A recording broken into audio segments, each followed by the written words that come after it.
बहुत बहुत स्वागत है आज के हमारे कहानी के नए वीडियो में। आज के हमारे कहानी का नाम है कामचोर लोमड़ी। बहुत पुरानी बात है।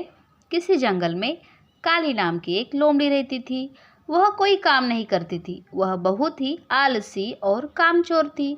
वह चाहती थी कि बिना मेहनत किए ही उसे खाने को मिल जाया करे, उसे मेहनत न करनी पड़े। उसके इस स्वभाव से जंगल के सभी जानवर उससे परेशान थे। एक दिन वह एक पेड़ के नीचे आराम कर रही थी। उसे तेज भूख लगी। उसने देखा कि कुछ चींटियां अनाज के दाने लेकर जा रही है। काली ने सोचा, चींटियों की बॉम्बी में बहुत सा अनाज होगा, क्यों ना आज चींटियों के अनाज को खाकर ही अपनी भूख मिटा लूं। यह सोचकर कामचोर लोमड़ी ने चींटियों की बॉम्बी को खोदना शुरू कर दिया। जब चींटियों ने काली को बॉम्बी खोदते देखा तो उन्हें उस पर बहुत गुस्सा आया। चींटियां बोली, मेहनत करके अनाज हम लाए और खा जाए तू।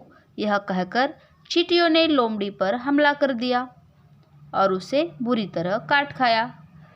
लोमड़ी पीड़ा से चीखते चिल्लाते हुए भागी और बोली, बाप रे बाप, चींटियां भी इतनी भयानक हो सकती है, ऐसा मैं सोच भी नहीं सकती थी। अभी वह चींटियों से बचकर कुछ दूर ही गई थी कि उसने मधुमक्खियों का एक छत्ता देखा। छत्ता देखकर उसने सोचा, क्यों न मैं इस छत्ते का शहद ही पी लूं, कम से कम कुछ भूख तो शांत होगी। यह सोचकर लोमड़ी मधुमक्खियों के छत्ते पर झपट पड़ी। छत्ते के अंदर मधुमक्खियां आराम कर रही थी। उन्होंने लोमड़ी को बुरी तरह से काट लिया। काली का मुंह तथा पूरा शरीर बुरी तरह सूज गया। वह पीड़ा से रोने लगी। इतनी पीड़ा झेलने के बाद भी उसमें कोई बदलाव नहीं आया। वह कामचोर यही सोच रही थी, मुझे कैसे कुछ खाने को मिल जाए। अचानक लोमड़ी को ख्याल आया कि क्यों न शेर की गुफा में चलूं। शेर तो दोपहर में खा पी कर आराम कर रहा होगा। उसकी गुफा में थोड़ा बहुत बचा कुचा मांस अवश्य पड़ा होगा। मैं उसी को खाकर अपनी भूख मिटा लूँगी। लोमड़ी शेर की गुफा में दबे पांव घुसी और शेर से कुछ दूर पड़ा हुआ मांस धीरे धीरे खाने लगी। शेर उस समय जागा हुआ था। उसने लोमड़ी को देख लिया। वह गुस्से से दहाड़ा और बोला, कामचोर लोमड़ी, तू कभी भी अपने आप मेहनत करके नहीं खाती, सदा दूसरों का भोजन खाना चाहती है।